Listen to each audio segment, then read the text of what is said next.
Doctor বলেছে 5 দিন দিনে 3 বার একবারে 2টা ট্যাবলেট করে খাবেন, কিন্তু আপনি ভুল করে 3 দিন ধরে খেয়েছেন একটা করে। এখন প্রশ্ন, বাকি দিনগুলো কি 2টা করে খাবেন নাকি আবার শুরু করবেন? এতে কি কোনো ক্ষতি হবে? এই ভিডিওটি শেষ পর্যন্ত দেখুন। ভুল সিদ্ধান্ত নিলে বড় সমস্যা হতে পারে। আপনার এমন ভুল কখনো হয়েছে?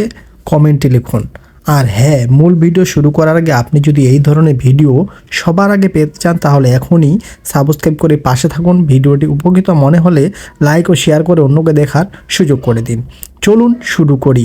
আগে জানুন নোটেরন ট্যাবলেট কি। নোটেরন ট্যাবলেটের আসল নাম হচ্ছে নরথিস্টেরন এসিটেট। এটি একটি হরমোন জাতীয় ওষুধ। এই ওষুধ সাধারণত ব্যবহার হয় মাসিক বন্ধ বা দেরি হলে, অতিরিক্ত রক্তপাত হলে, মাসিক ঠিক সময়ে আনতে, হরমোনাল সমস্যায়।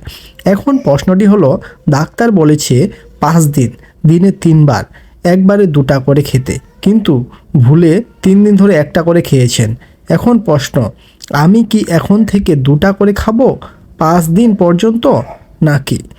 সোজা উত্তর খুব গুরুত্বপূর্ণ, না। নিজে নিজে ডোজ বাড়াবেন না। আপনি যেহেতু 3 দিন কম ডোজে খেয়েছেন, তাই এখন হঠাৎ করে একবারে 2টা করে খাওয়া সঠিক সিদ্ধান্ত নয়। কারণ হঠাৎ ডোজ বাড়ালে হতে পারে বমি, মাথা ঘোরা, পেট ব্যথা, অতিরিক্ত রক্তপাত, হরমোনাল সমস্যা। তাহলে এখন কি করবেন? সবচেয়ে নিরাপদ নিয়ম হলো যে ডোজে খাচ্ছিলেন সেটাই চালিয়ে যান এবং যত দ্রুত সম্ভব ডাক্তারের সাথে কথা বলুন। ডাক্তার দেখে বলবে কয়দিন বাড়াতে হবে নাকি নতুন করে কোর্স শুরু করবেন। মনে রাখবেন, নোটেরন কোনো সাধারণ প্যারাসিটামল না, এটা হরমোনাল ওষুধ। ভুল ডোজে সমস্যা হতে পারে। নোটেরন ট্যাবলেট খাওয়ার সময় সতর্কতা, এই ওষুধ খাওয়ার সময় নিজে নিজে ডোজ বাড়ানো বা কমানো যাবে না, হঠাৎ বন্ধ করা যাবে না। যাদের লিভারের সমস্যা, রক্ত জমাট বাঁধার সমস্যা, ব্রেস্ট ক্যান্সারের ইতিহাস আছে, তাদের অবশ্যই ডাক্তারকে জানিয়ে তখন সেবন করতে হবে। সম্ভাব্য কিছু পার্শ্ব প্রতিক্রিয়া সম্পর্কে জেনে রাখুন। সবাই এর নাও হতে পারে, তবে হতে পারে যেসব পার্শ্ব প্রতিক্রিয়া, যেমন বমি বমি ভাব, মাথা ঘোরা, বুক ভার লাগা, মুড পরিবর্তন, হালকা পেট ব্যথা। বেশি সমস্যা হলে ওষুধ বন্ধ করে ডাক্তার দেখান।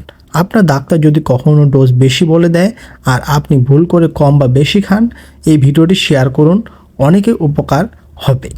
এমন ভুল আগে হয়েছে? কমেন্টে লিখুন হ্যাঁ হয়েছে অথবা না হয়নি। ভিডিওটি ভালো লাগলে লাইক দিন, সাবস্ক্রাইব করুন, কারণ এখানে ওষুধ নিয়ে কথা হয় সহজ ভাষায়। এছাড়াও এই ধরনের আরও ভিডিও আমাদের চ্যানেলে আছে, সেগুলো দেখে আসতে পারেন এবং আমাদের চ্যানেলে নতুন দর্শক হয়ে থাকলে চ্যানেলটি সাবস্ক্রাইব করে পাশে থাকতে পারেন। ধন্যবাদ।